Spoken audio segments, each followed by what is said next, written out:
Bueno, hola a todos de vuelta. Estamos este domingo y yo quisiera seguir un poquito con lo que se llama el punto de vista budista.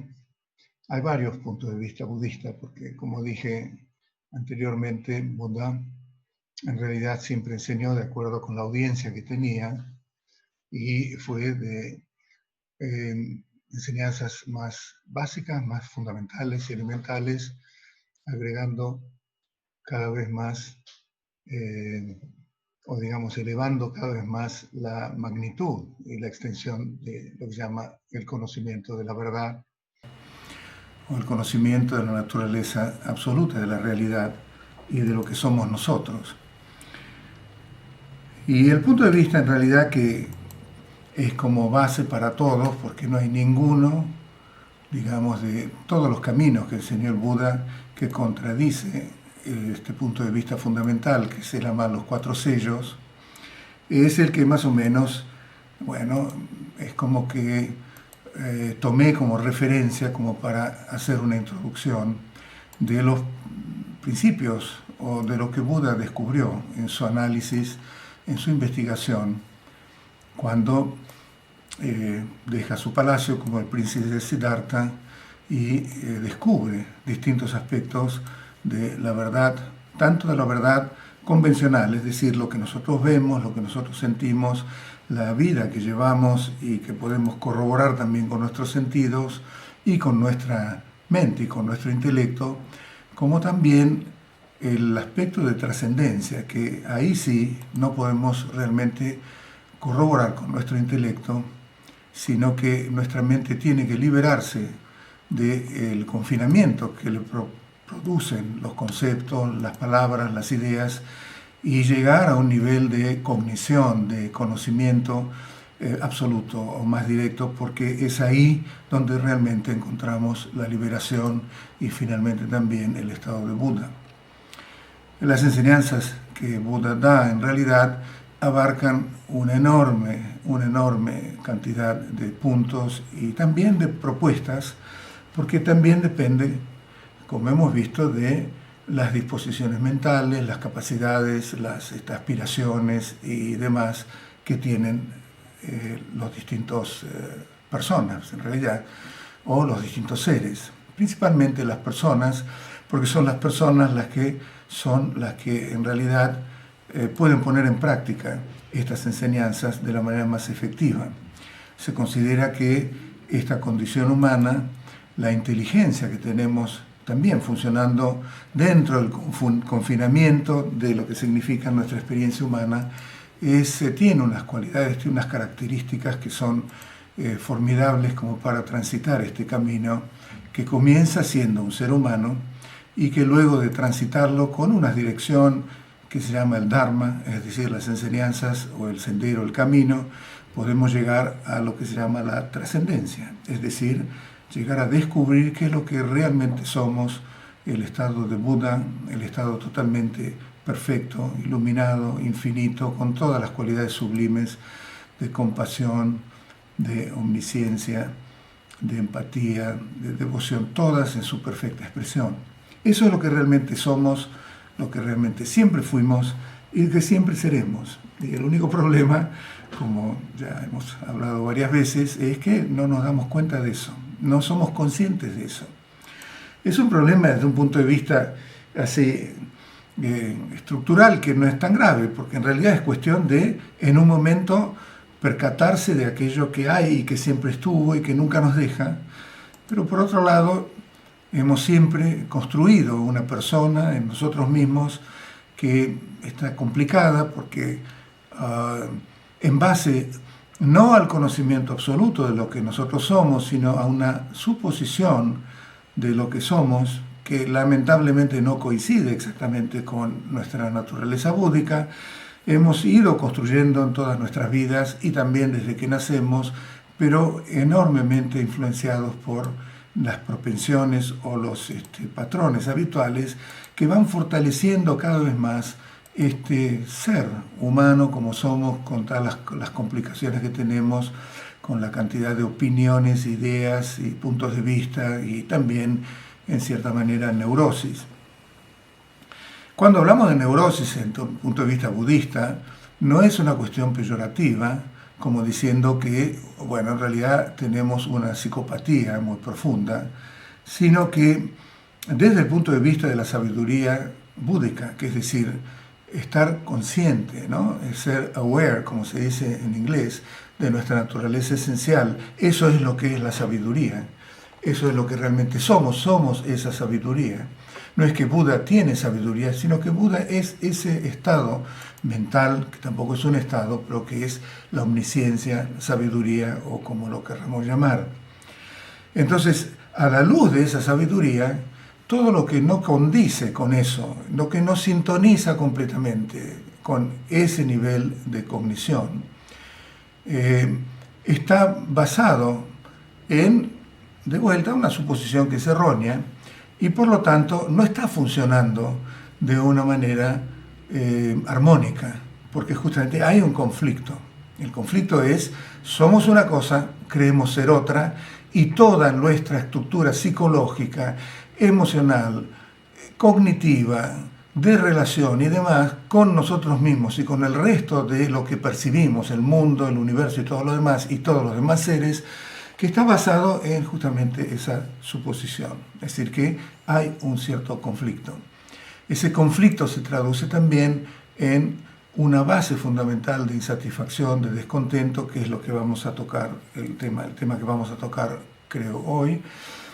Y entonces cuando se habla en el budismo de que en realidad somos neuróticos, no hay que tomarlo a mal.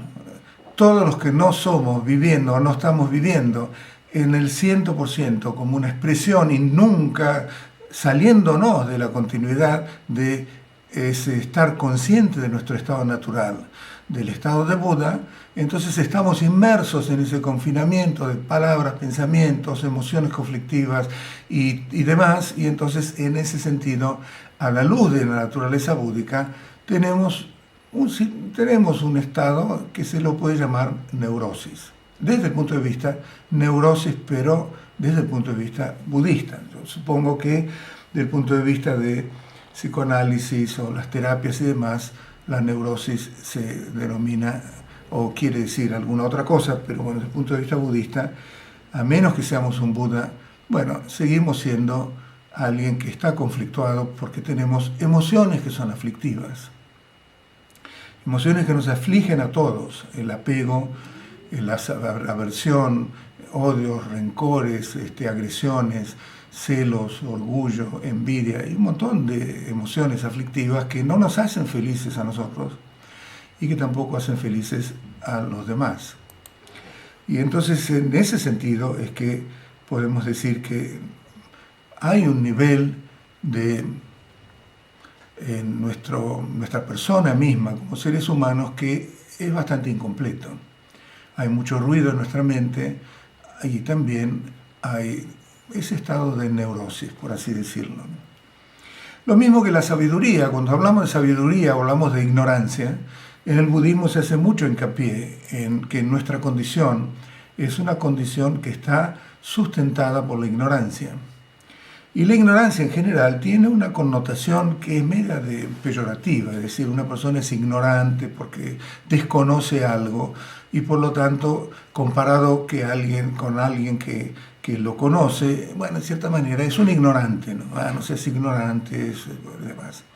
Y en el budismo, en realidad, la palabra ignorancia, que es marikpa en tibetano o avidya en sánscrito, en realidad tiene otra connotación. Como la vamos a usar mucho a esa palabra, ya que realmente es la base que nos condiciona y nos permite estar completamente libres y llegar también a la iluminación, entonces conviene decir que la ignorancia no es un término de ninguna manera peyorativo, sino que está indicando, no es una mala palabra, es decir, marikpa en realidad en tibetano significa no ser consciente de. Rigpa es ser consciente de, estar aware of, en inglés, y marikpa es el negativo. Ahora, ¿de qué es lo que no somos conscientes? ¿De qué es de lo que no estamos aware of? Es de nuestra naturaleza búdica. Entonces, eso es lo que es la ignorancia. Ignoramos nuestra naturaleza búdica. Es decir, esta marikpa ha sido traducida y sigue siendo traducida, incluyendo yo también la utilizo y traduzco como ignorancia, porque no está tan mal. En realidad estamos ignorando, así como podemos ignorar un hecho, ignorar que es la presencia de una persona, estamos ignorando que somos un Buda. Y todo el camino budista está destinado a despejar esa ignorancia. Porque lo que Buda demostró, partiendo de ser humano, es que esa ignorancia es simplemente un malentendido y que se lo puede despejar. Y la podemos despejar. Despejar la ignorancia implica automáticamente conocer la verdad.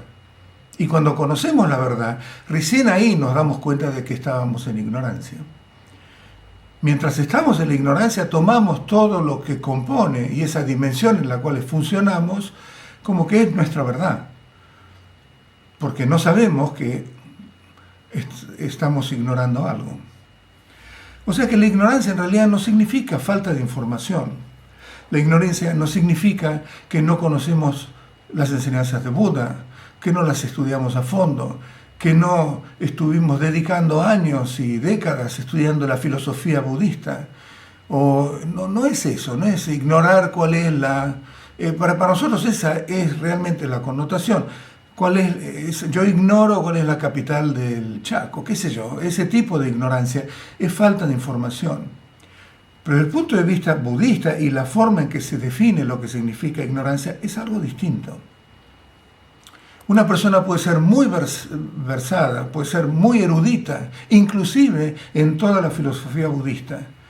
Pero si realmente su mente aún ignora, es decir, no es consciente de su naturaleza trascendente, trascendente del conocimiento conceptual, trascendente de las palabras, trascendente de también la descripción. Es decir, si no ha dado un salto y se salió del confinamiento de los conceptos y de las ideas y de las palabras, y llega a una vivencia completa, una experiencia directa de aquello que es trascendente justamente, entonces lamentablemente desde el punto de vista budista se lo considera ignorante, a pesar de su enorme erudición.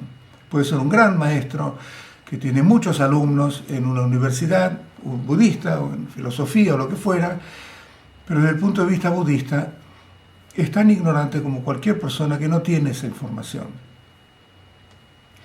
Cuando Buda da las enseñanzas, entonces también el espectro enorme que tienen estas enseñanzas abarca también a la gente y qué tipo de visión tiene realmente la gente que se embarca, digamos, en este camino budista.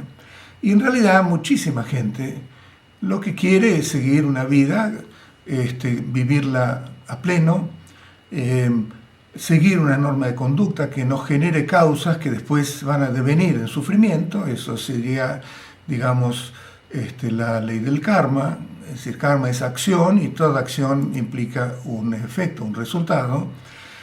Y aspiran entonces a tener un buen renacimiento. Después de morir, como uno vivió una vida virtuosa y moral y ética y demás, entonces llegar a tener o crear las condiciones para un buen renacimiento. Y realmente en todo el mundo budista creemos que probablemente muchísima gente aspira a eso porque, bueno, tiene su vida mundana que no tiene tampoco mucha intención de abandonar, no tiene el suficiente renunciamiento a su nivel mental, digamos, de desapego como para incluir también la práctica en su vida mundana o también dedicarse de lleno y completamente a la búsqueda de la verdad, y viven de esa manera. Y eso sería, digamos, un tipo de visión. La visión menor de tener un renacimiento luego de morir, que renacer como un ser humano o en alguno de los reinos superiores, de los cuales el ser humano es uno de ellos.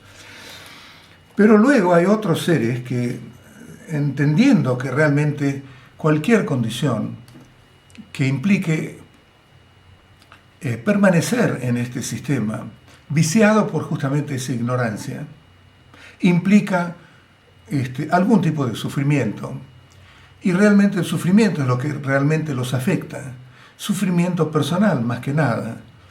Y entran en el budismo con esa visión, ese objetivo, digamos, de liberarse del sufrimiento. ¿Y cómo se liberan del sufrimiento? Bueno, eliminando hasta un cierto punto esa ignorancia.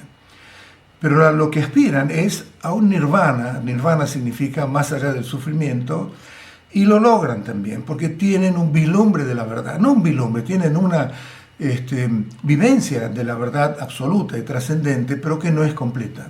Pero eso es suficiente como para eliminar la suficiente ignorancia, como para ya estar libres y no tener que renacer continuamente en este sistema de lo que se llama el samsara, que es el sistema, esta experiencia que nosotros tenemos que está viciada por la ignorancia, o está, digamos, marcada por la ignorancia y las emociones aflictivas. Pero luego también hay el tercer tipo de ser que tiene una visión muchísimo más vasta, porque ya empieza a preocuparse por el bienestar de los demás, y ahí entonces entra todo el tema de la compasión, el tema de la empatía, el tema del amor incondicional, del amor que también se extiende a todos los seres, y en el cual, luego de cultivar sistemáticamente el cultivo del amor, de la compasión y demás, una persona que comienza el camino porque realmente está preocupado por su propia insatisfacción o su propio sufrimiento y quiere la liberación, luego de fomentar el desarrollo del amor, de la compasión y la inclusión de todos los demás seres, y cómo me voy a liberar yo y dejar a los demás seres que siguen todavía enclaustrados en este sufrimiento, cuando yo tendría la capacidad de ayudarlos para liberarse.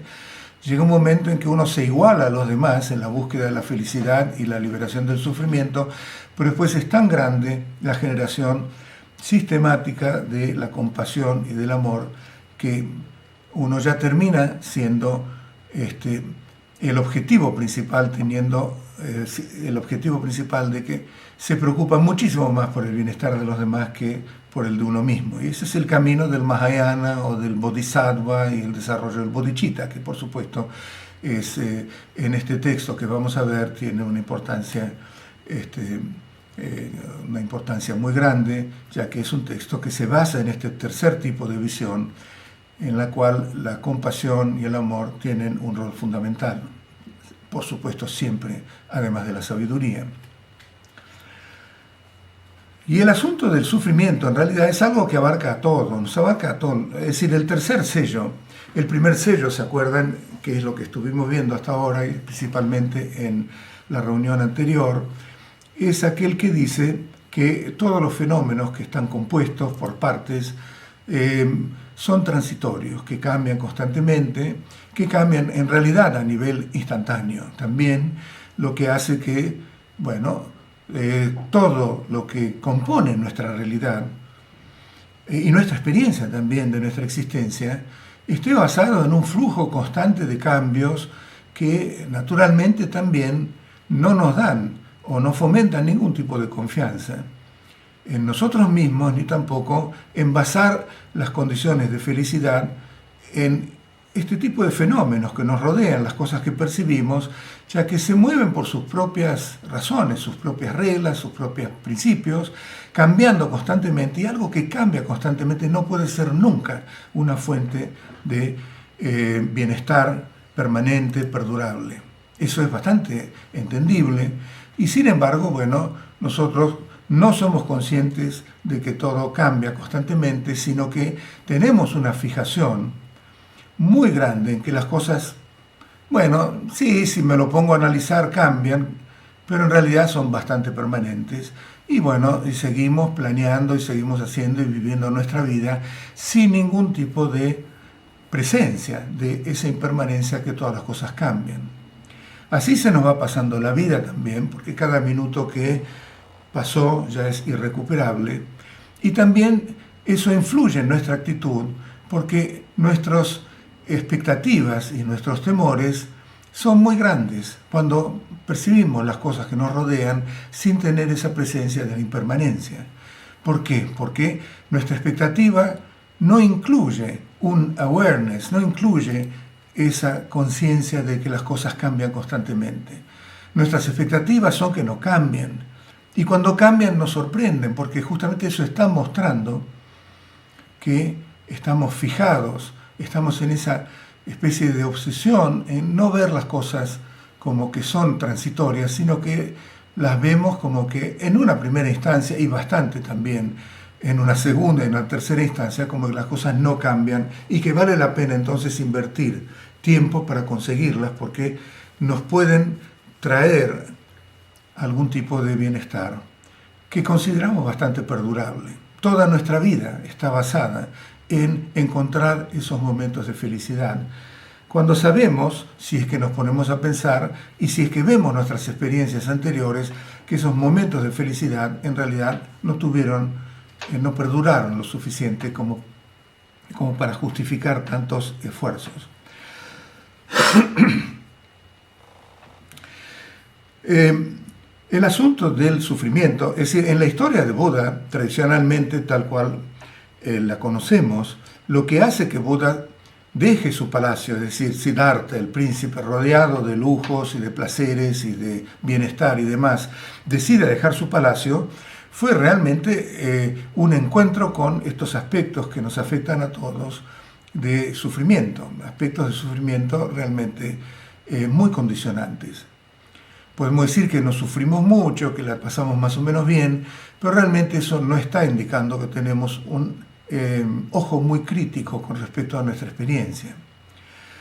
Podríamos llegar a decir que la pasamos bastante bien, porque bueno, la verdad es que no es que estamos constantemente afectados por dolor, por sufrimiento, por separaciones, por enfermedades y demás, pero hay condiciones que tarde o temprano tenemos que enfrentar, ¿no?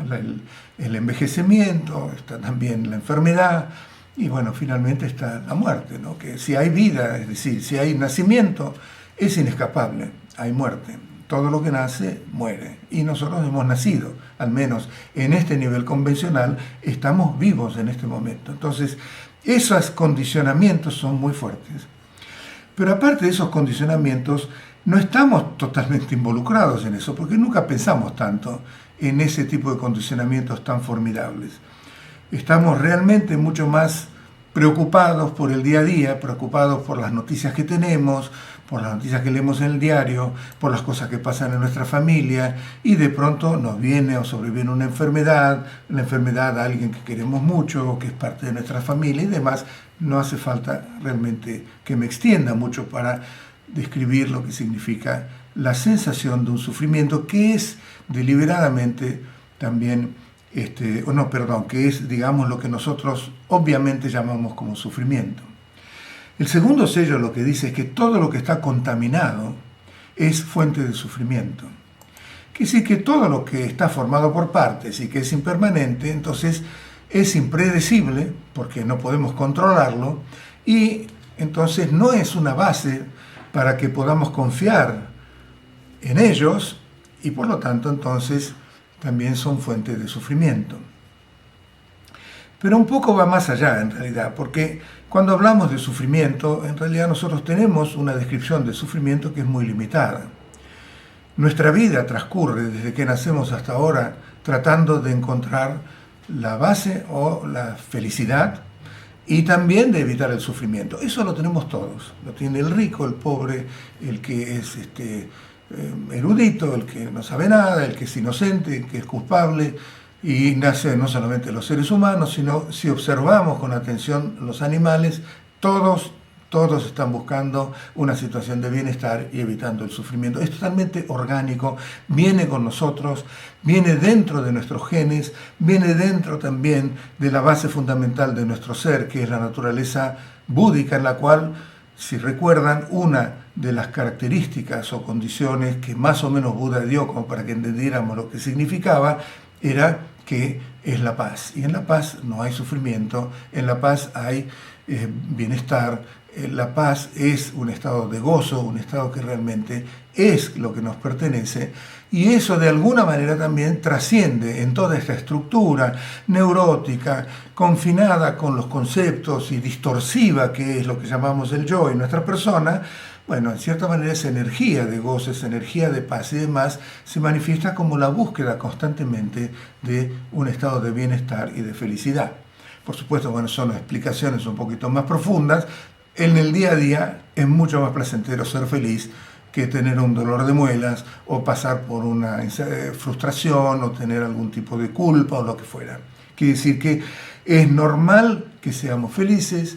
Para el budismo eso es una condición fundamental, que seamos felices, porque realmente no tiene absolutamente nada de malo y realmente nuestra condición, digamos, genética, por así decirlo, es esa, es que todos queremos ser felices y nadie quiere sufrir.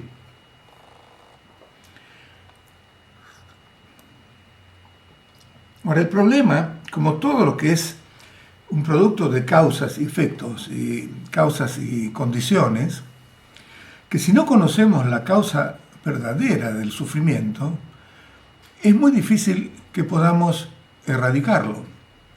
Y lo único que vamos a poder llegar a hacer son paliativos. Y realmente con un ojo crítico, si miramos desde que nacemos hasta ahora, las situaciones de bienestar o las maneras en que hemos logrado evitar el sufrimiento son bastante limitadas. Son más bien paliativos, no son realmente cosas que van a la raíz del asunto. No tienen la capacidad como para completamente eliminar la raíz del sufrimiento, simplemente porque no conocemos la raíz del sufrimiento. Tenemos una percepción de lo que es el sufrimiento que es muy superficial, es muy elemental. Y también, no solamente lo que es la causa del sufrimiento que uno percibe en una cierta persona, de acuerdo a su personalidad, es una ley fundamental para todos los demás, porque la causa de sufrimiento para una persona no es causa de sufrimiento para otra. Es decir, una persona puede estar, digamos, feliz y tener bienestar con simplemente tener lo suficiente para sobrevivir, porque tiene una riqueza interior que hace que se contente con eso nomás. Mientras que otra persona, porque no es feliz a menos que tenga 4 casas y 10 autos. Eso es lo que lo hace feliz. A esta otra persona eso nunca lo haría feliz. Y viceversa. Es decir, que el concepto de felicidad, como todo lo que ocurre en este mundo que nosotros percibimos, tiene que tener un punto de referencia. Eso es lo que marca lo que se llama la verdad relativa, la verdad convencional. Si le sacamos un punto de referencia, no hay más verdad. Entonces no hay felicidad verdadera dentro de este sistema convencional en el cual vivimos, sino que depende de un montón de factores.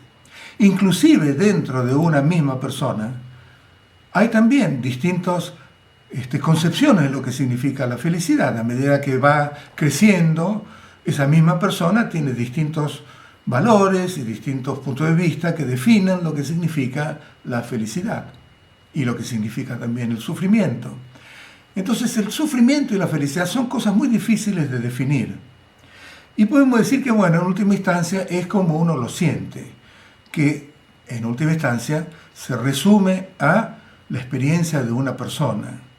Y si uno tiene compasión, también se vuelve también permeable por empatía al sufrimiento y también a la felicidad de otras personas, porque hay que recordar que la empatía no es simplemente empatizar con alguien que sufre, sino también sentir alegría cuando vemos que alguien está contento y que está feliz y que por lo tanto compartimos esa felicidad en vez de sentirnos envidiosos o celosos o como fuera. Pero nuestra concepción del sufrimiento entonces se resume a eso, es decir, la experiencia que es desagradable la definimos como sufrimiento. Y la experiencia que es agradable es aquello que definimos como felicidad. Y ahí se terminó todo el asunto. Ahora, Buda dice que en realidad todo lo que está contaminado es base para el sufrimiento o nos causa el sufrimiento. Y nosotros, al definir qué es el sufrimiento y qué es la felicidad de la forma en que lo estamos haciendo, en realidad no estamos fijándonos en que si nuestra experiencia y nuestra percepción, nuestra cognición, nuestras emociones están contaminadas, como dice Buda, y qué es lo que la contaminación que Buda está indicando, ¿no? Para nosotros el sufrimiento en realidad está bastante limitado a las cosas que nos faltan, porque somos bastante materialistas. El sufrimiento está limitado a que no poseemos tal cosa, pero fíjense que después de poseer tal cosa, en general tiene su duración. Es decir, no poseerlo nos causa sufrimiento y cuando lo poseemos somos felices. Pero justamente porque las cosas cambian constantemente, entonces esa felicidad también es bastante efímera, durará algunos años, pero siempre hay algo nuevo que nos hace sentir pobres o que queremos realmente cambiar. Básicamente nuestra concepción de vida, de buscar la felicidad y de evitar el sufrimiento, si vemos con ojo crítico lo que hemos hecho hasta ahora, es más bien como la zanahoria delante del burro. Conseguimos un nivel de bienestar, pero después de un tiempo se vuelve viejo, se aja, se vuelve como limitado, ya no nos satisface y entonces buscamos otra cosa. Un nuevo iPhone, por ejemplo. Ya el iPhone anterior que teníamos es muy pobre, sale el nuevo iPhone, fíjense las colas que se arman enfrente a los Mac Stores, ¿viste? Porque realmente desde la madrugada están haciendo cola, porque el otro ya no les sirve o no les satisface de la manera que creían. De cualquier manera, hay sufrimientos que son sufrimientos, como son enfermedades, dolores físicos, dolores mentales, depresiones, hay un montón de factores que son realmente sufrimiento, eso no hay duda. Pero hay otras cosas que hay niveles de sufrimiento y hay cierto tipo de sufrimiento que es muy sutil, que es muy pegajoso y que también es muy preocupante. Y que es, por ejemplo, lo que se llama la insatisfacción. La insatisfacción es algo que es muchísimo más sutil que un sufrimiento que podemos identificar, porque realmente empieza a invadirnos y empieza a invadir también todo el espectro de nuestra experiencia y no podemos realmente identificar y decir, es esto. Podemos decir, mi sufrimiento es porque yo tengo el dolor de muela, tengo acá una gangrena, o tengo una caries o lo que fuera, y es muy fácil identificarlo. Y bueno, entonces vamos a un dentista y lo eliminamos. Pero la insatisfacción no es tan fácil de eliminar. La insatisfacción empieza a cundir y empieza a abarcar y a permear cualquier tipo de experiencia que nosotros tenemos. Es como una gotita de aceite que cae en una hoja de papel y que poco a poco empieza a abarcar todo el papel.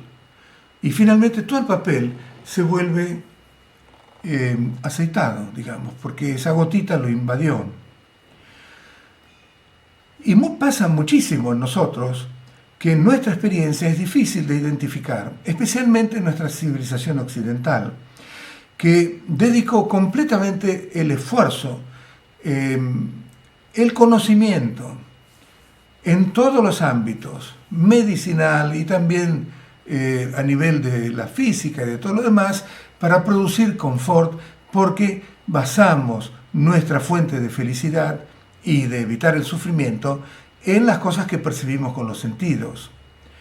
Es decir, que en esa forma hemos exagerado nuestra expectativa en que los objetos de los sentidos, a un nivel muy materialista, pudieran ser suficientes como para proporcionarnos la felicidad que queremos encontrar.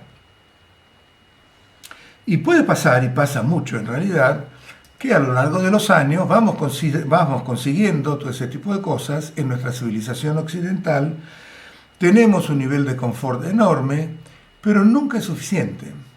Y en algunos empezamos a tener eso que se llama insatisfacción y a cuestionarnos, pero realmente la vida se trata solamente de esto, de conseguir un nuevo auto, de conseguir un nuevo puesto en el trabajo, de conseguirme una pareja con la cual me llevo bien, de conseguir una familia, de conseguir los distintos objetivos mundanos que tenemos también por nuestra cultura, una cultura que nuevamente se ha basado en el desarrollo fenomenal, fantástico del mundo material y que innegablemente ha mejorado muchísimo nuestras vidas. Es decir, ya ahora tenemos esta peste, pero sabemos que tarde o temprano se va a curar. No dura años o décadas como duraban otras pestes que diezmaban a la mitad de Europa, por ejemplo, y otras cosas. Es decir, hay este aspecto de dedicarse a mejorar nuestra vida física y también, en cierta manera, crear un ámbito como para que nuestra vida sea mentalmente más feliz. Bueno, tiene sus efectos, desde ya que no es correcto también negarlo. Pero realmente hemos descuidado nuestro aspecto interior, nuestro aspecto que llamaríamos espiritual. cosa que en otras civilizaciones, tipo la tibetana, es todo lo opuesto. Han descuidado bastante, y quizás eso es criticable, la cuestión física, pero han dedicado enormes energías para cultivar, para desarrollar el aspecto interior, el aspecto de nuestro espíritu, de nuestra mente, de nuestras cualidades, que no son específicamente materiales. Entonces sucede a menudo que en nuestra civilización, digamos, en una civilización bastante simple, como era la cultura tibetana, en el cual el contacto con la naturaleza era tan formidable con respecto a las limitaciones, o no, perdón, a la crudeza de la naturaleza en la cual vivían, que, bueno, ese tipo de vida automáticamente no tenía tantos incentivos como para quedar enganchado a una vida mundana, porque en realidad era bastante cruda en cierta manera. Es decir, si bien había medicina, la medicina estaba con un médico en algún pueblo, pero si ese médico no estaba, por ejemplo, pues tenían una medicina tibetana muy efectiva, entonces había que ir a otro pueblo, pero por ahí ir a otro pueblo implicaba ir en IAC, qué sé yo, una semana, 10 días, y por ahí el enfermo no iba a llegar. Es decir que nosotros estamos al revés, estamos cubiertos en una burbuja así aparente en la que tenemos, que nos da cierta seguridad, que en realidad, si la empezamos a cuestionar, no es tan grande. Sin embargo, nos amparamos en ese tipo de seguridad porque hemos creado una sociedad que nos da ese tipo de seguridad. Una seguridad que también en cierta manera es ficticia, pero bueno, nos sirve de mucho. Sabemos que si vamos caminando en la calle y tenemos un desmayo y caemos, al poco tiempo alguien va a llamar al 911 y va a venir el SAME o va a venir alguna ambulancia y pronto entramos en emergencia, en las guardias de algún sanatorio, algún hospital, e inmediatamente, como vieron en las películas, vimos que automáticamente 4 o 5 médicos ya están haciéndose cargo de nuestra situación.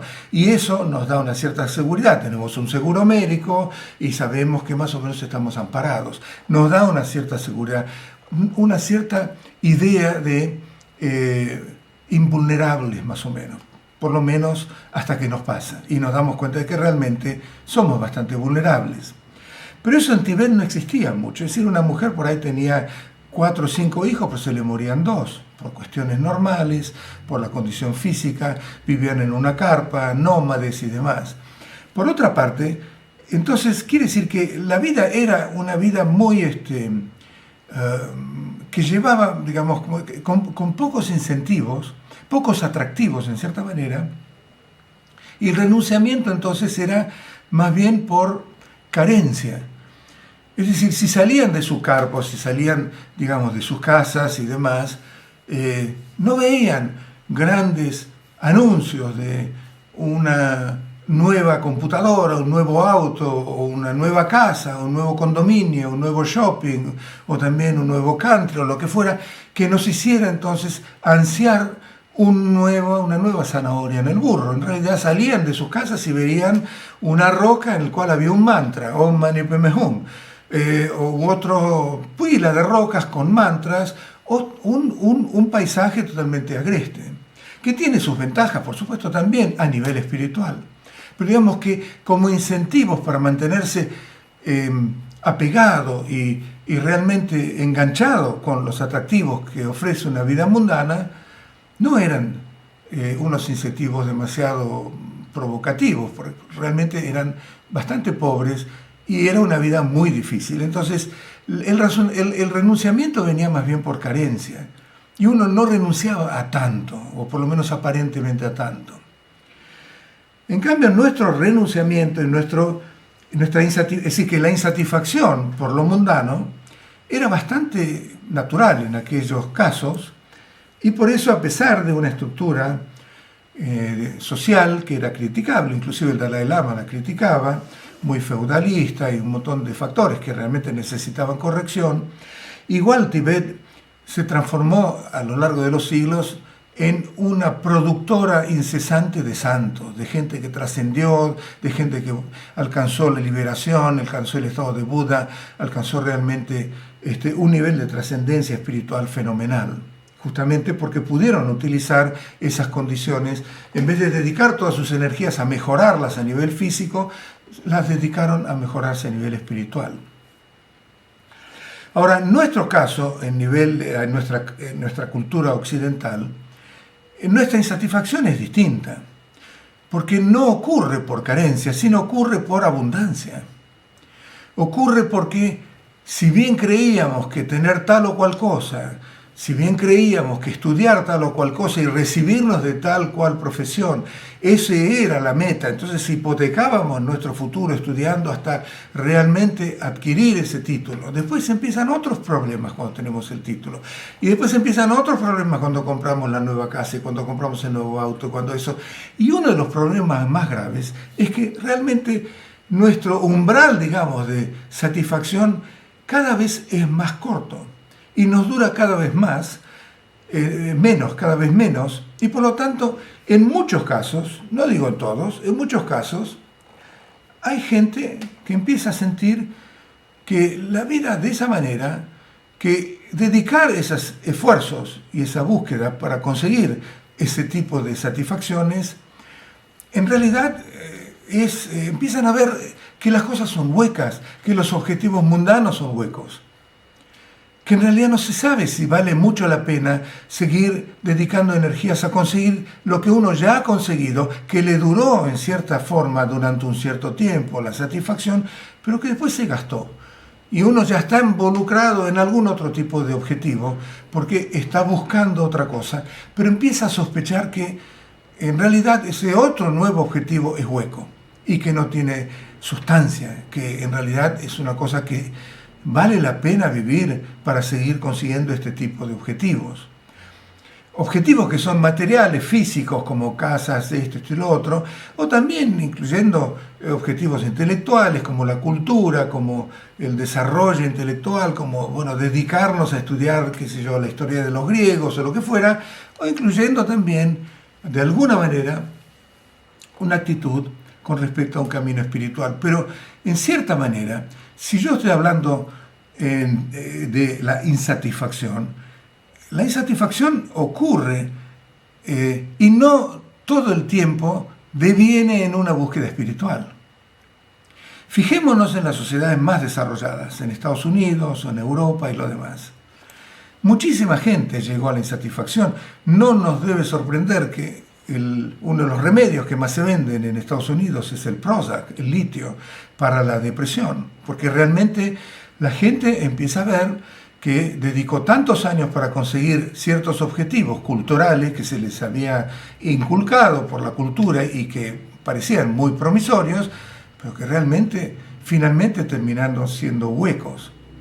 Ese, desde el punto de vista occidental, en realidad es un problema para la familia y para la gente que ve que la persona tiene ese nivel de insatisfacción. Y en muchos casos no hay nada que se pueda identificar como la causa de esa insatisfacción, lo que complica más el problema. Es decir, ¿cómo sos así infeliz? ¿Por qué tenés esta depresión? ¿Por qué tenés esta insatisfacción? Tenés una familia lindísima, todos tus hijos están saliendo, ¿viste? No te traen ningún problema, tenés una pareja que te adora, tu trabajo te va muy bien y cada vez que tenés más plata y cada vez te compras más cosas y además tenés más amigos y todo lo demás. ¿Por qué tenés esa insatisfacción? Es un gran problema. Entonces la persona primero va a ver y revisar su salud física y el médico puede hacerle tomografía y todo lo demás, dice, no, estás perfecto. Tu presión arterial está perfecta, el colesterol está perfecto, no tenés ninguna razón física para estar, no estás enfermo. Entonces va a un psicólogo, un psicoanalista, y se empieza a psicoanalizar, y después de un cierto tiempo el psicoanalista o el psicólogo se da cuenta que en realidad no tiene grandes problemas, no tiene grandes problemas neuróticos la persona. bueno, quizá no lo largue automáticamente y lo mantenga un par de años, pero en algún momento le tiene que decir, le va a decir, mira, este no es un problema psicológico el tuyo. La insatisfacción sigue. Es un problema para nuestra civilización occidental. Ahora, esa insatisfacción, fíjense en la cultura orientada hacia lo espiritual y el cultivo de lo espiritual, como era la cultura tibetana, y en general, no la tibetana, pero la cultura budista, esa insatisfacción es algo para celebrar, no es algo para preocuparse, todo lo contrario, es la entrada a un camino espiritual genuino, de una búsqueda en el camino espiritual para solucionar algo de una manera muchísimo más profunda que por procurarse cierto tipo de objetivos y siempre en última instancia dependiendo de ese tipo de objetivos que hemos procurado como base para nuestra satisfacción. Entonces, en el caso del budismo, esa insatisfacción es la entrada a un camino espiritual y una búsqueda muchísimo más profunda. Siddhartha tenía esa satisfacción. Siddhartha, gracias a esa insatisfacción, fíjese que era un príncipe lleno de todo tipo de placeres y de lujos y demás, no era suficiente. Esa insatisfacción hizo que buscara algo más profundo y que encontrara una trascendencia completa, inclusive la trascendencia de buscar la felicidad y de encontrar la felicidad. Ya eso, el mayor objetivo de Siddhartha era encontrar la verdad, porque había descubierto a partir de su observación, comenzando que todas las cosas compuestas cambian constantemente, entonces no se puede confiar en ellas como para la base de la felicidad, descubrir que si las cosas cambian completamente, carecen también de una, a nivel absoluto, de una identidad propia, carecen también de una realidad independiente y por lo tanto esa carencia de realidad independiente se transforma en aquello trascendente a lo cual uno puede llegar y sería conocer la verdad absoluta o la verdadera naturaleza de la realidad. Cuando Buda descubre esto, entonces dice que si no salimos de nuestro esquema que constantemente está ignorando esa verdad absoluta, entonces, por más que dediquemos enormes esfuerzos a conseguir la felicidad, esa felicidad va a estar también contaminada y por lo tanto eso que llamamos felicidad es también sufrimiento, es también insatisfacción. Entonces Buda dice, sí, hay un sufrimiento. Cuando Buda se ilumina, entonces después de 7 semanas y ponderando a ver cómo iba a presentar su descubrimiento del estado absoluto, trascendente, ese estado que era muy difícil de explicar en palabras, y entonces va caminando desde donde se iluminó en Bodh Gaya, cruzando el río Nairanjana, hoy se llama el Phalgu, y llega a Varanasi y a Sarnath en el, ¿cómo se llama? Se llama el Parque de los Ciervos, y ahí se encuentra con sus 5 ex alumnos de él cuando él hacía sus prácticas ascéticas. Lo que primero enseña es las 4 nobles verdades. Y la primera noble verdad es lo que se llama, o lo que él dice, es el sufrimiento. Es decir, que hay sufrimiento. La segunda es que hay una causa del sufrimiento que él descubrió, que conoció. La tercera es que hay una cesación del sufrimiento. Y la cuarta es que hay un camino, un sistema que puede llevarnos, si es que lo aplicamos, a esa cesación del sufrimiento. Esa presentación es más o menos la definición de lo que son las 4 nobles verdades.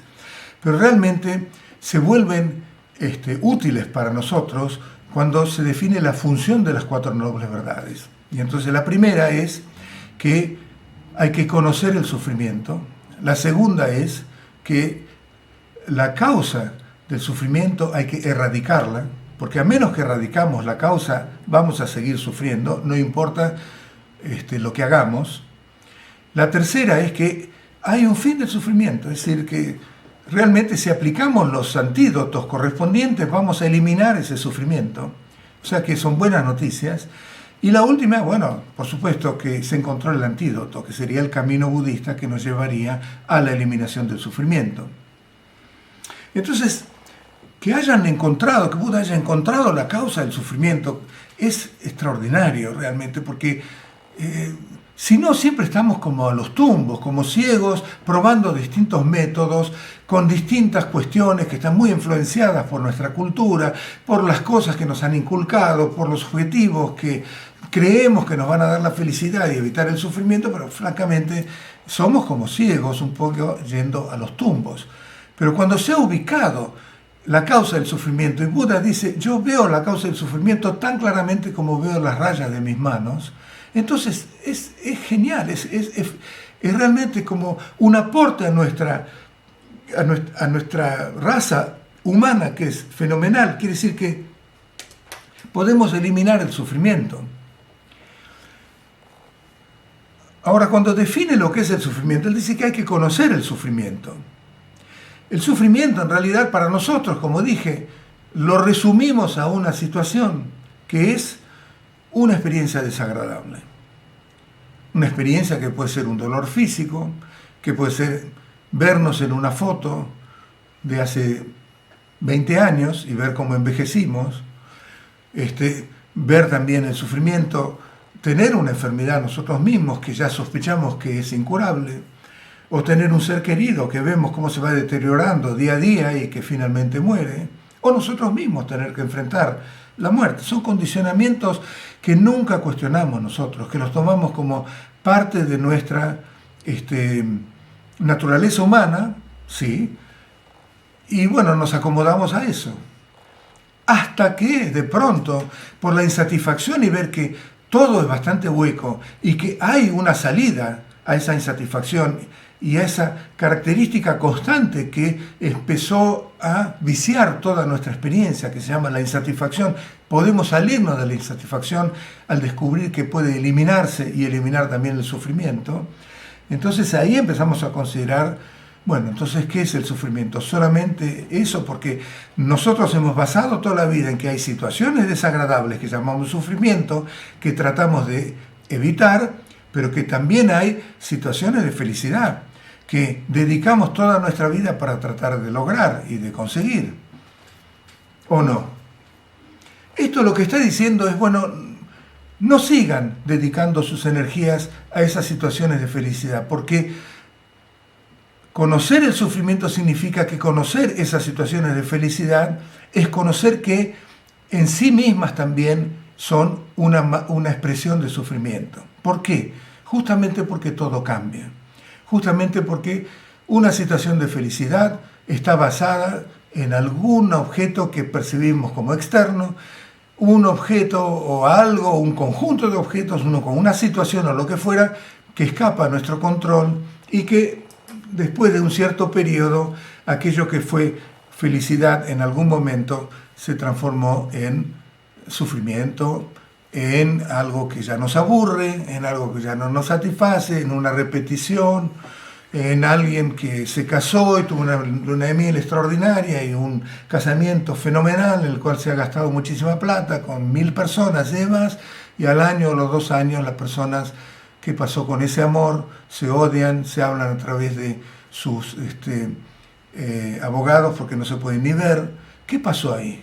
¿Por qué cambió esa situación de felicidad y se transformó en una situación desagradable como es la situación de odio, de aversión, de rencores y de lista de crímenes que uno tiene contra el otro y todo lo demás?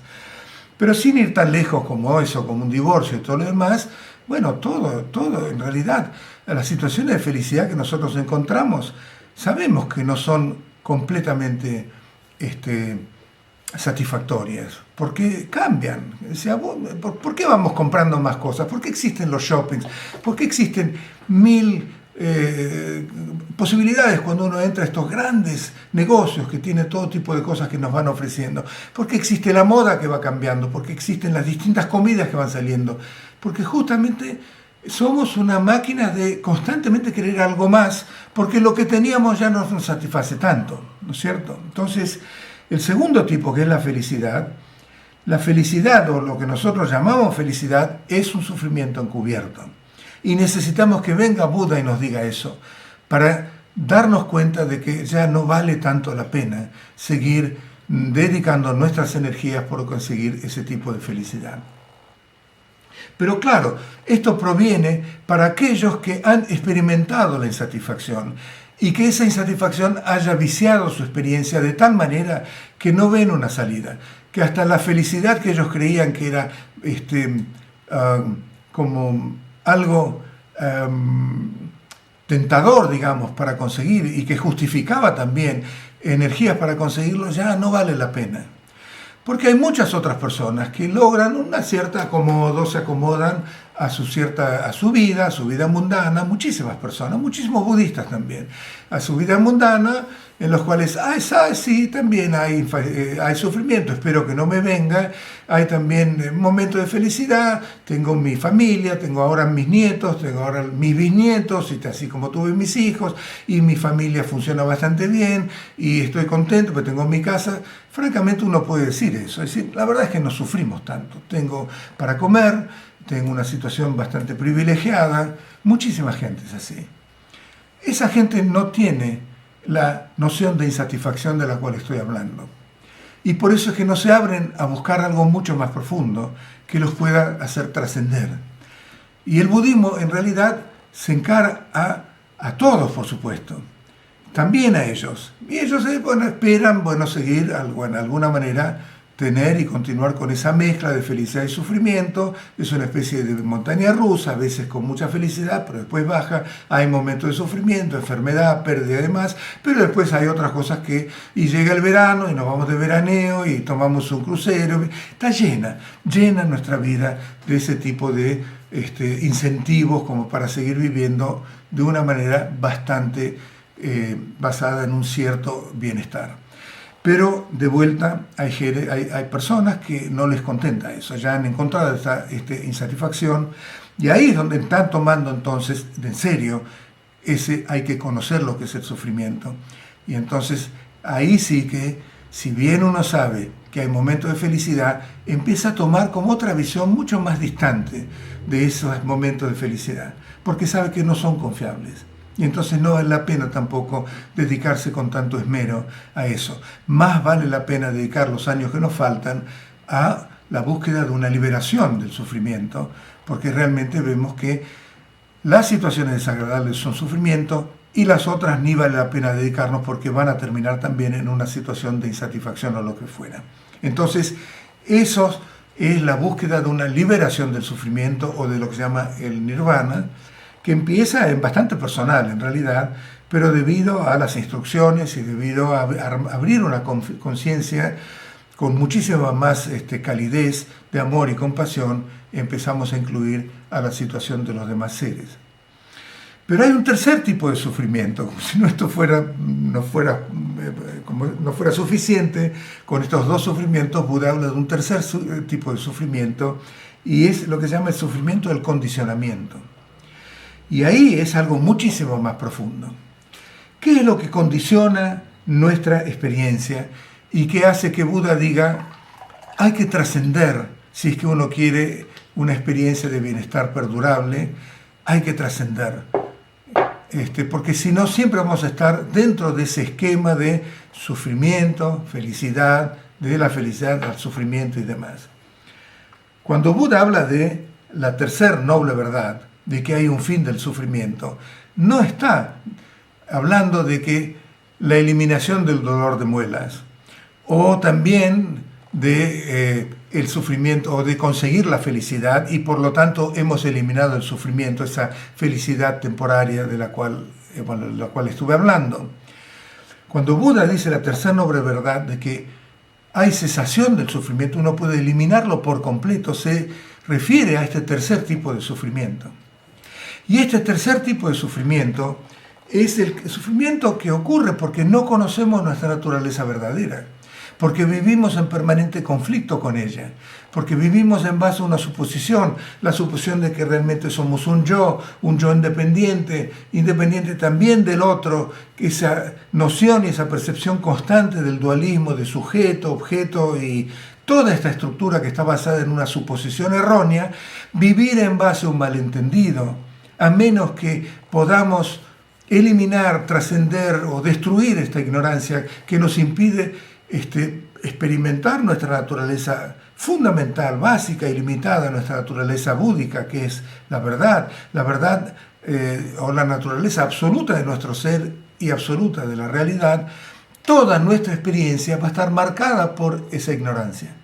Y toda nuestra experiencia va a estar marcada entonces por estar sujetos, debido a esa ignorancia, a la ley de la impermanencia, a que todas las cosas cambian, que no hay nada independiente, que no hay ningún tipo de identidad propia, etcétera, etcétera, y que por lo tanto no hay forma, no hay ningún tipo de experiencia que podamos decir que es de un bienestar, 100% un bienestar perdurable.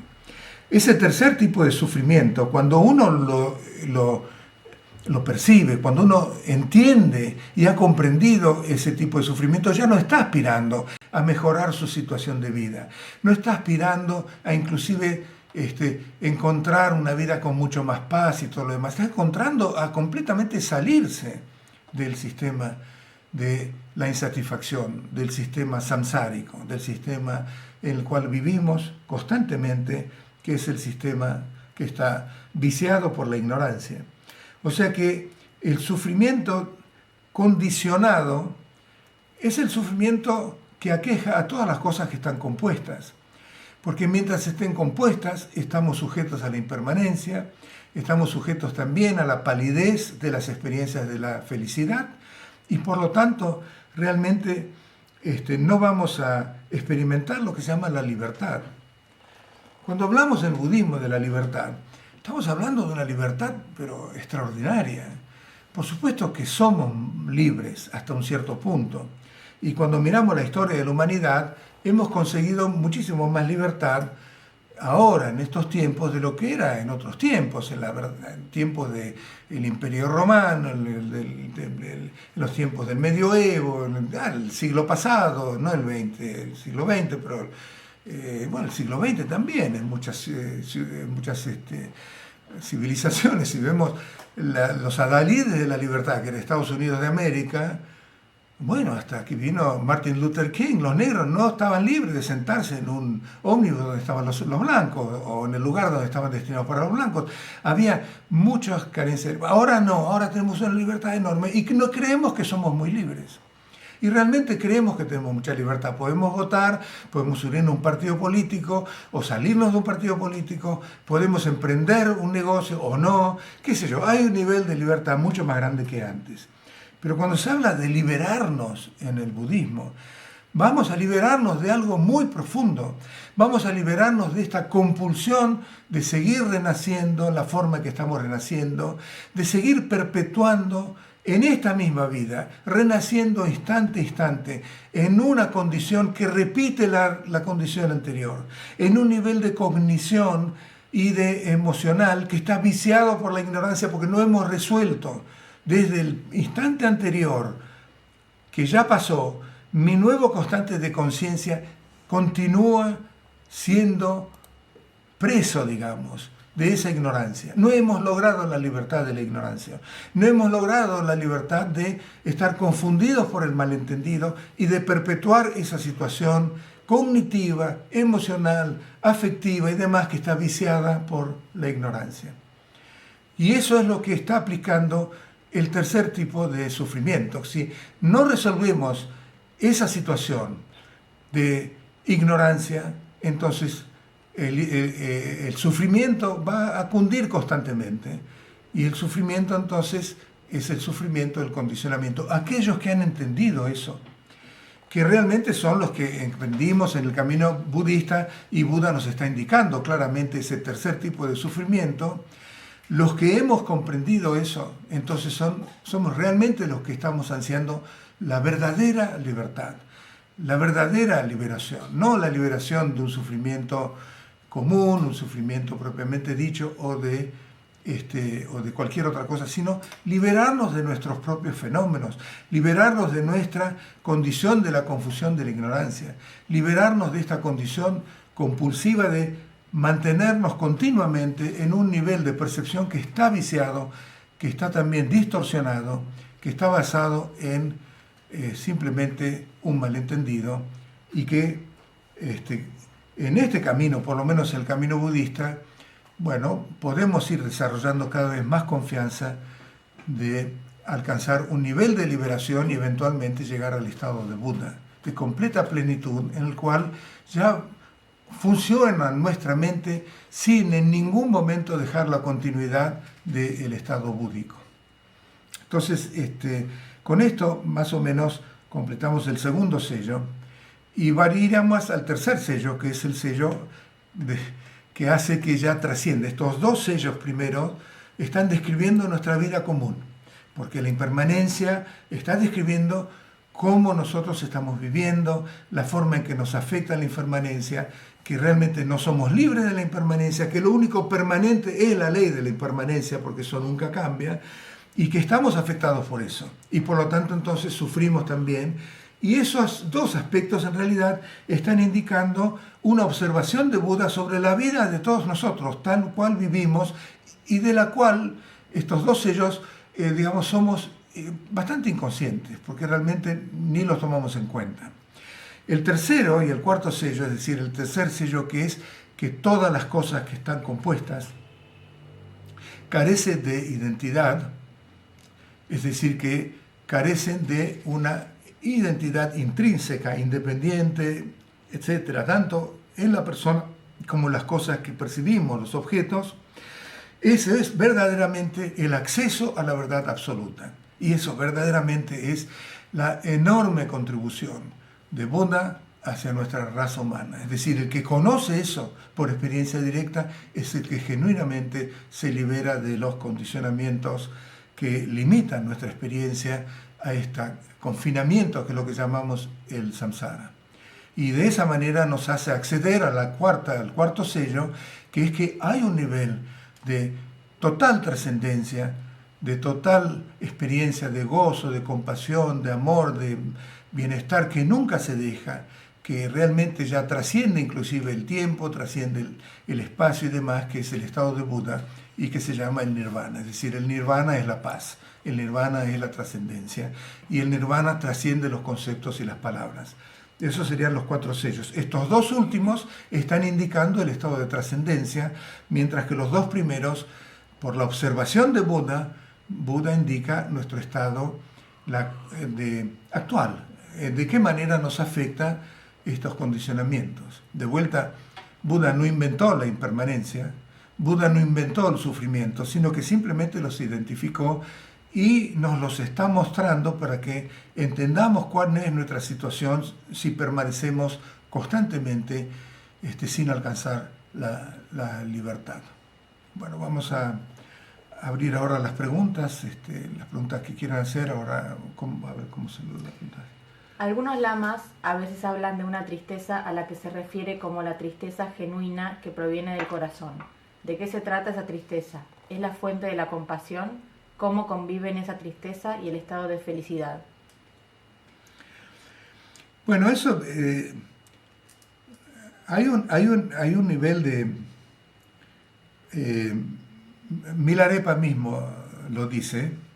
Milarepa fue este gran santo budista tibetano que comenzó habiendo matado 35 personas, pero después llegó a ser un ser excepcional, un Buda completo que enseñó a partir de cantos y es adorado en el Tíbet por todas las líneas de budismo tibetano. Y él dijo que la experiencia de gozo, que se llama la experiencia de gozo, siempre tiene un tinte de tristeza. Gozo por saber que su mente está totalmente liberada de cualquier tipo de condicionamiento, de sufrimiento, de volver atrás, de volver a la compulsión samsárica y demás. Entonces eso, por supuesto, conocer el gozo y haber encontrado haber encontrado la libertad, es un sentimiento de enorme felicidad que tiene la mente. No es que haya alguien que tiene ese gozo, sino la mente misma experimenta ese gozo como una condición o una cualidad sublime, innata a ese estado búdico. Pero al mismo tiempo hay también como un sabor, un tinte de tristeza, por así decirlo, cuando se ve que hay infinitos seres que siguen enfrascados en su situación samsárica, que toman a su sufrimiento como algo real, que se toman a sí mismos como real, que siguen totalmente confinados a su percepción viciada por la ignorancia y que por lo tanto continúan sufriendo y que no están libres. Entonces, por lo tanto, eso es también un aspecto de la otra cualidad dentro de ese gozo, que es la compasión, que es la empatía, que es el amor hacia los demás, que es estar abierto a la condición de los demás en cuanto a su sufrimiento y en cuanto a su felicidad. Entonces, para nosotros un poco es como una contradicción. ¿Cómo puede uno sentir gozo y al mismo tiempo sentir ese tinte de tristeza o de empatía o de compasión? Porque pareciera que fueran contradictorios. Pero eso está indicando también una de las características de nuestro sistema cognitivo conceptual, que no puede albergar aparentemente cosas que son opuestas,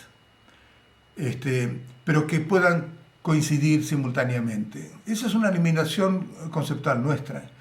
Cuando nosotros estamos extrapolando, imaginando lo que siente un Buda, entonces claro, desde nuestra mente conceptual decimos, bueno, son dos cosas como agua y aceite.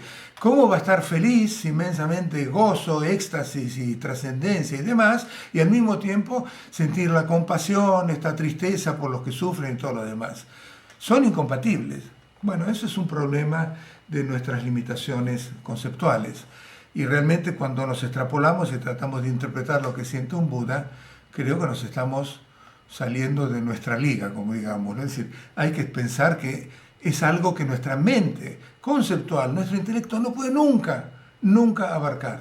Entonces, bueno, es algo que tenemos que ceder en cierta manera y decir, bueno, evidentemente en aquello que trasciende, los conceptos que son tan fijos para nosotros, hasta el concepto de tiempo, el concepto de espacio, el concepto de bien, el concepto de mal, en esa dimensión no conceptual es algo que, no podemos restringirla y describirla, circunscribirla en palabras y limitarla con nuestros conceptos. Eso es un error. O sea que creo que los Budas no tienen ningún problema con eso. Con respecto al sufrimiento, ¿puede venir de manera inconsciente de vidas pasadas o es solo de esta vida presente? ¿Está relacionado con el karma? No, el sufrimiento es un producto del karma. Karma, en realidad, para empezar, si hablamos del budismo, tenemos que incluir esta noción de que venimos de vidas pasadas y que vamos a seguir en vidas futuras compulsivamente debido a lo que se llama el karma, a menos que descubramos justamente la libertad, es decir, eliminemos la ignorancia. Eso es como una tijera que corta la continuidad de nuestra, nuestras amarras, digamos, a seguir siendo un ser samsárico. Ahora, cuando hablamos de karma, karma en realidad literalmente significa acción. Eso es lo que significa la palabra sánscrita karma. Lo que pasa es que cuando hay una acción hay un efecto. Eso es irrevocable, eso es infalible. Hay acciones y la acción deviene en un cierto efecto. Es infalible, es decir, si uno planta una semilla de arroz no puede obtener trigo. Es así de infalible, en cierta manera es ineluctable. Y el karma justamente se define como un karma positivo o un karma negativo de acuerdo a las acciones que hayamos hecho nosotros. El efecto que se experimenta como sufrimiento ocurre como resultado de causas que son definidas como acciones negativas, acciones que contradicen nuestra naturaleza esencial y que por lo tanto entonces generan un karma que aumenta el conflicto y aumenta estar más alienados, digamos, más alejados de nuestra naturaleza esencial o de algo que sintonice con nuestra naturaleza esencial, matar, robar, mentir y todo este tipo de cosas. De esto vamos a hablar en el texto, o sea que no me quiero explayar ahora, pero desde ya que cualquiera que experimenta sufrimiento y cualquiera que experimenta felicidad, cualquier sufrimiento o felicidad que estemos experimentando proviene de una causa kármica, en nuestro nivel. Ahora, nosotros somos un ser humano porque tenemos el karma de renacer como un ser humano. Y dentro de los seres humanos hay muchos niveles de seres humanos también que podemos renacer. En el sentido de que cuando uno dice, bueno, la naturaleza humana, este ser humano es como el mejor vehículo para la iluminación y que es muy difícil de lograr, ahí tenemos que también aclarar un poquito, porque hay otros tipos de seres humanos. Ahí hay ciertas características que hacen que un nacimiento humano tenga esas condiciones para la iluminación, pero a otro nacimiento humano por karma no las tiene. Seres que, por ejemplo, nacen con enorme capacidad para hacer acciones positivas o negativas. Hitler, Mussolini, qué sé yo, Stalin, Gandhi, Madre Teresa, es decir, seres humanos, Buda mismo también, que las acciones trascienden mucho. Y después hay otros seres que no tienen ninguna inclinación espiritual, que viven su vida sin grandes altibajos, ni mucha acción positiva o negativa, etc. Pero hay seres humanos que tenemos el karma de estar abiertos a un camino espiritual, que ansiamos la liberación, y esos son lo que se llama una existencia humana preciosa. Vamos a verlo también seguramente en el texto. Entonces sí, ¿cómo era la pregunta? Si nosotros experimentamos sufrimiento debido a karma, sí. Si experimentamos sufrimiento debido a condiciones de la vida pasada, también. Es la vida pasada la que nos pone en una situación de extrema pobreza, por ejemplo. No solamente, es también la vida pasada, el karma, digamos, que hemos generado en la vida pasada y que son los que modelan nuestra vida futura a partir de se llama un karma de impulsión, que nos impulsa para tomar un cierto renacimiento, y que podemos renacer como un perro, y podemos renacer como un gato, podemos renacer también como... Hay seres que están constantemente atormentados por sed, por hambre, y que no la pueden saciar, no los vemos, son como espíritus, y que se llaman pretas. Hay también experiencias de enorme sufrimiento, de enorme agresión y demás, que como una experiencia infernal. Todo esto es impermanente, y cuando se gasta ese karma, uno renace como alguna otra cosa. Y hay seres también como divinos, como dioses y demás, que experimentan mucha felicidad también mundana en cierto punto, pero comparada con la felicidad humana es enorme. Todos esos son lo que se llaman los 6 niveles de experiencia samsárica. Todos esos provienen por causas kármicas. Entonces, si alguien renace como un renacuajo, es efecto del karma que hizo en su vida pasada. Por eso se dice muchas veces, Guru Rinpoche dice, si uno quiere saber qué hizo en el pasado, tiene que fijarse en su condición actual, porque eso es un reflejo de las acciones que hizo en el pasado. Si uno quiere saber cómo va a ser en el futuro, tiene que fijarse en las acciones que está haciendo en el presente, porque son ellas, karma, los que van a condicionar la vida futura.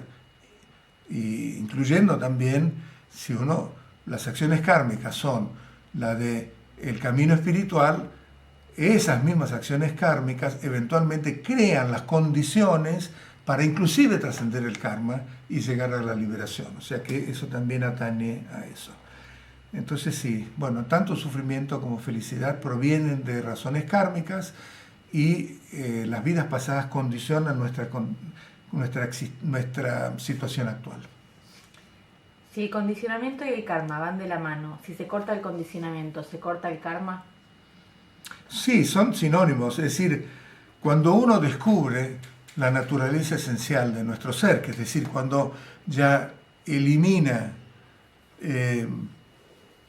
la ignorancia, ¿qué sucede con nuestra percepción?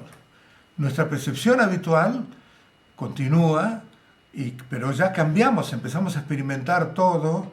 Eso lo vamos a ver bien el próximo domingo, ¿no? O sea que es un aperitivo para que vengan el próximo domingo.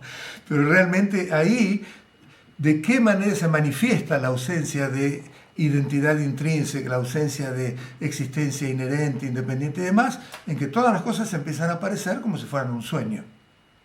Y entonces las cosas se vuelven ilusorias. Buda da como 2 ejemplos de ilusión, en la cual uno también ya se percibe como ilusorio. Y el karma en ese momento también pasa a ser ilusorio. Entonces ahí ya uno también se libera del karma. Es decir, uno se libera completamente del karma cuando llega al nivel de Buda, hasta ese momento, mientras transita distintos niveles de liberación progresiva y ampliación, digamos, de la experiencia de su estado natural, llega al nivel de Buda, cada vez la influencia kármica que se manifiesta por propensiones, eso también es importante aclarar, el karma se va manifestando por patrones habituales. Lo que queda del karma, luego de que la acción ha terminado, es un patrón habitual, es como una impresión en nuestra conciencia que se manifiesta como hábitos. Entonces, por ejemplo, si yo mato una hormiga, el momento en que la hormiga se murió, se terminó el karma de matar a la hormiga. ¿Qué siguió ahí? En mi mente, entonces en mi conciencia, se generó esa impresión de haber matado una hormiga. Si mato si soy, digamos, ¿cómo se llaman los que van a las casas con insecticida, ¿no? Fumigador.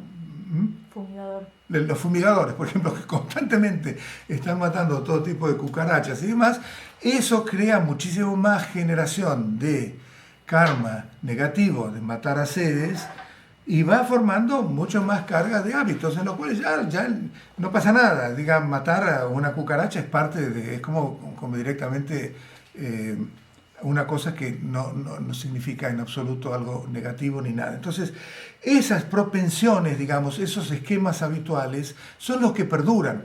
Cuando se terminó la acción, lo que queda es un hábito, una semilla de hábito, y cuanto más hábitos hacemos, más hábitos hacemos.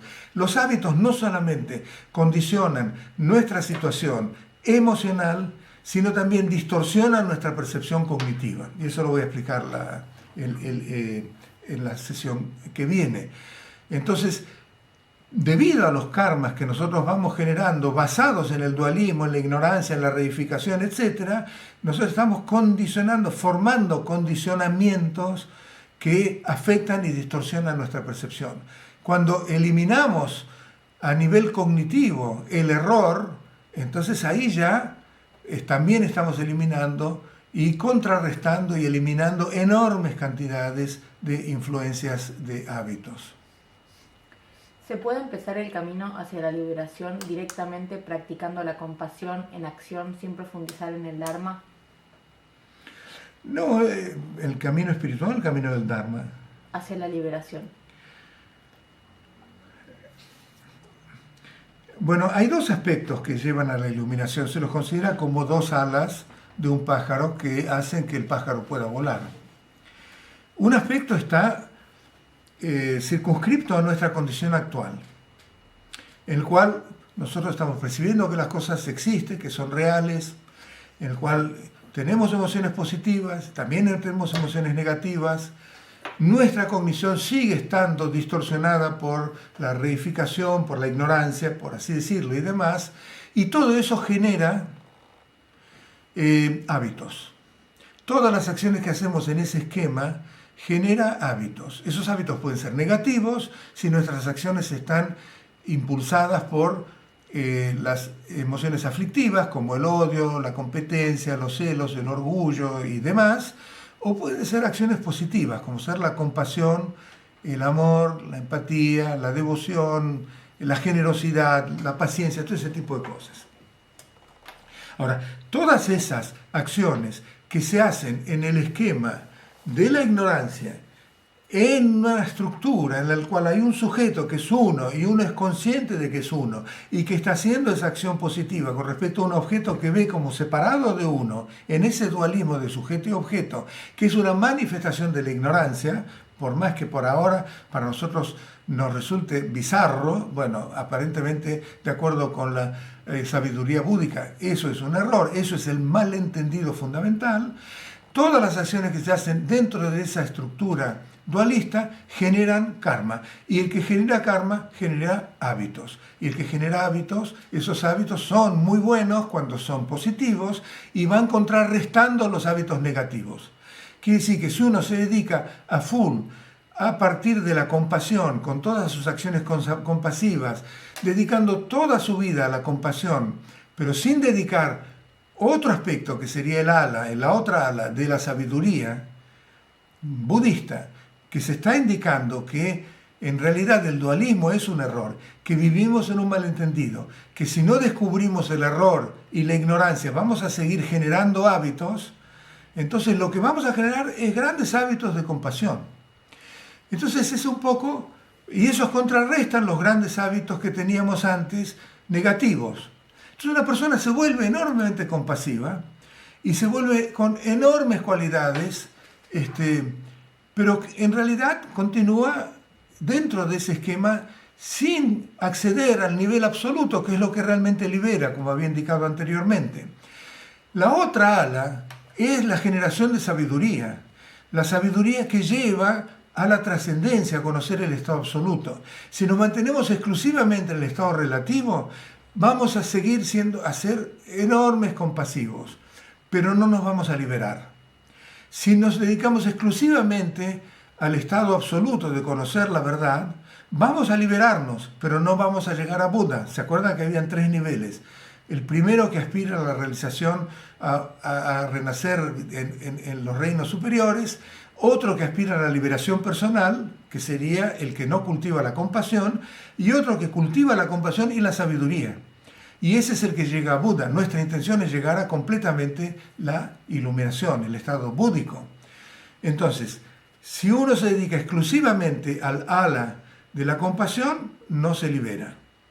Sería como generar muchas nubes blancas. Para ahora nosotros, el sol está cubierto de nubes negras, muy basadas en las emociones aflictivas y demás. Si generamos muchas nubes blancas por la virtud y por la compasión y la empatía, reemplazamos las nubes negras por las nubes blancas, pero igual eso nos impide ver el sol. En cambio, si con el ala, digamos, de la sabiduría, no solamente generamos las nubes blancas, sino que finalmente también despejamos las nubes blancas y vemos la completa manifestación del sol de la budidad.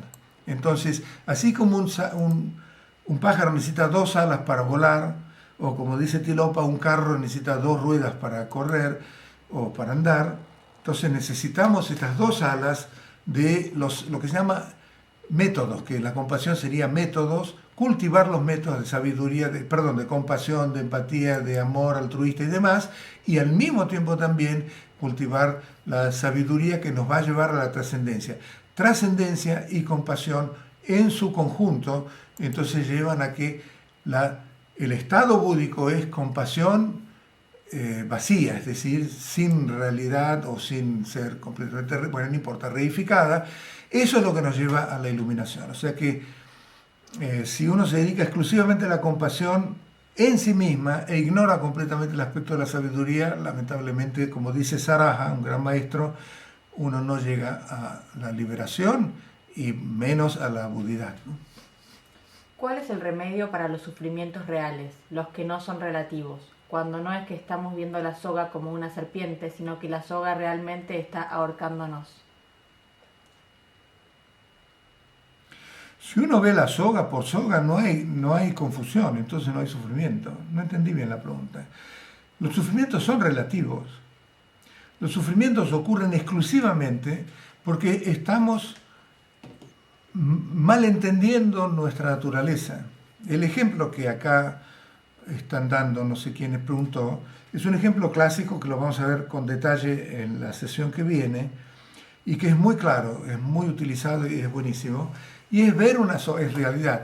Hay una soga y en un lugar que no está muy iluminado y una persona que tiene una propensión por miedo a las serpientes, cuando la ve, es una soga multicolor, no sabe al principio qué es.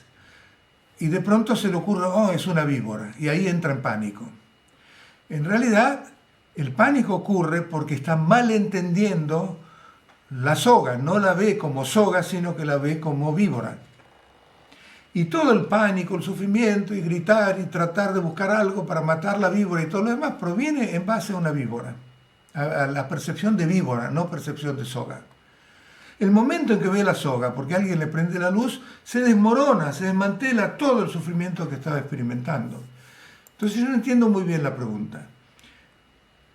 Si uno ve la soga como soga, la soga no puede nunca ahorcarnos. Eso es lo mismo que decir que si uno ve la totalidad del espacio de la vacuidad nos puede ahorcar. Eso puede ocurrir, pero eso es un malentendido de la vacuidad. Pero eso es una pregunta, es decir, no sé si se hizo a ese nivel muy profundo. Cuando uno tiene la experiencia de vacío, pero esa experiencia de vacío se transforma en reificar el vacío, es decir, que el vacío se lo toma como algo real, y ese vacío entonces se convierte en una amarra. Pero eso no es lo que se indica. Entonces, bueno, sería que la soga lo está ahorcando. Yo no sé si la pregunta va a ese nivel de profundidad. Pero si va a ese nivel de profundidad, es simplemente una experiencia de vacío, no la experiencia de la soga tal cual es. Si uno es realmente serio en el trabajo con uno mismo, hay muchos apegos y aversiones que se van disolviendo. La propia observación atenta los disuelve. El resultado es más que un estado de felicidad, un tipo de estado neutro sin aversiones ni apegos. Incluso se puede percibir una comprensión de la ausencia del yo. ¿Es ese estado neutro un avance en el camino espiritual? ¿Cuál puede ser una muestra de algún logro espiritual en nuestra vida? No, desde ya, es decir, hay dos maneras de encarar lo que se llama la ausencia del yo o la ausencia del ego. La ausencia del yo o el ego, bueno, eso por eso es algo para dedicarle más tiempo. Y las dos funcionan, es decir, al principio es necesario, como dije oportunamente, el conocimiento no es algo, en algunos casos muy excepcional, el conocimiento es instantáneo, una persona se ilumina. Instante A es una persona común, instante B se volvió un Buda. Hay casos como esos, aunque son muy pocos. En general, el conocimiento se va desarrollando como seres conceptuales, entonces empezamos desarrollándolo con el aprendizaje, porque leemos libros, porque asistimos a cursos, asistimos a las instrucciones de un maestro, lo que fuera, y vamos desarrollando información. Y luego esa información está puesta a prueba porque reflexionamos sobre esa información para llegar a una convicción, todavía intelectual, todavía conceptual. Y después finalmente uno accede a la vivencia trascendente, ya más allá del concepto, que es a partir de la meditación, es decir, la contemplativa. Entonces, cuando estamos analizando la inexistencia del yo, y uno está observándose al yo, y observando sus virtudes, sus defectos, sus timideces, sus traumas, su falta de autoestima y qué sé yo, bueno, eso es un análisis que es intelectual y que puede ser, puede ayudar, digamos, puede ser beneficioso, porque en realidad es mucho más beneficioso que no observarse nunca y dejarse llevar completamente por sus emociones, especialmente las emociones aflictivas. Pero no es suficiente. Es decir, como parte del camino espiritual que propone el budismo propone un camino espiritual que va a la raíz de todo. En realidad no es suficiente convertirse en una mejor persona, porque no logramos la felicidad, no logramos la liberación convirtiéndonos en una mejor persona. Por supuesto que es mucho mejor ser una mejor persona y vivir una vida más plena, más feliz y con más paz, que ser un tipo completamente atormentado por sus traumas y sus neurosis y sus depresiones y demás, desde ya que sí. Pero ese no es el objetivo. La vida humana nos tiene la capacidad para llevarnos una trascendencia, y ese es el verdadero valor de las enseñanzas de Buda. El Dalai Lama lo dice siempre cuando está con una audiencia, frente a una audiencia budista, decir, bueno, el budismo no es simplemente mejorarnos como persona, eso va a llegar seguro, pero el objetivo, la meta de un budista es alcanzar la completa liberación, alcanzar la trascendencia y llegar a ser un Buda. Eso es realmente utilizar el budismo en su verdadera riqueza. Cuando miramos, entonces, la observación de uno mismo, bueno, tendría que ver si es una observación guiada, digamos, con el aporte de esta trascendencia, de saber que uno no es un yo real, concreto, o es simplemente algo que está limitado a mejorarse como persona, que en realidad es lo que hacen las terapias, creo, y lo que hacen los psicoanálisis y todo ese tipo de enfoques. en el cual uno aprende, por lo que yo nunca me analicé, pero por lo que creo, a manejar sus emociones, a manejar su sistema emocional, a manejar su sistema cognitivo, a, digamos, quitarle la distorsión básicamente emocional a su percepción cognitiva, de tal manera que uno empieza a relacionarse con mucho más apertura y demás. Pero de ninguna manera en el psicoanálisis o en las terapias se dice que uno puede eliminar por completo las emociones que nos afligen. La del apego, del odio, del terror, de los celos, el orgullo, hay muchas. Hay 84.000. Pero digamos, de ninguna, que hay una posibilidad de eliminarlas completamente. Me parece que eso no es parte de toda la sistemática habitual, digamos, del psicoanálisis y demás. Pero son muy efectivos en ese análisis de uno mismo y demás, y después de mucho tiempo de dedicarse a eso, llegar a un cierto equilibrio, balance, y una persona realmente está más feliz. Pero el budismo no se contenta con eso. El budismo quiere completamente erradicar las emociones aflictivas, que son las que nos condicionan y las causas de nuestro sufrimiento, porque Buda descubrió eso cuando descubrió la causa del sufrimiento. Y la causa del sufrimiento es karma y las emociones aflictivas. Dentro de las emociones aflictivas está la ignorancia o la confusión de la ignorancia, que no es verdaderamente una emoción. Entonces sería mejor dicho el karma y las aflicciones. Eso es lo que causa nuestro sufrimiento. Entonces, para un budista realmente, no sé, siguiendo con la pregunta, no sé qué alcance tiene ese análisis que uno puede hacer, a menos que esté guiado con un resultado, digamos, que lleve a que ese análisis le lleve a la trascendencia de ver que en realidad tanto análisis de ese yo lleva a que darse cuenta y dar, digamos, con una vivencia de que todo ese análisis de ese yo, en realidad descubrimos finalmente que no había tal yo.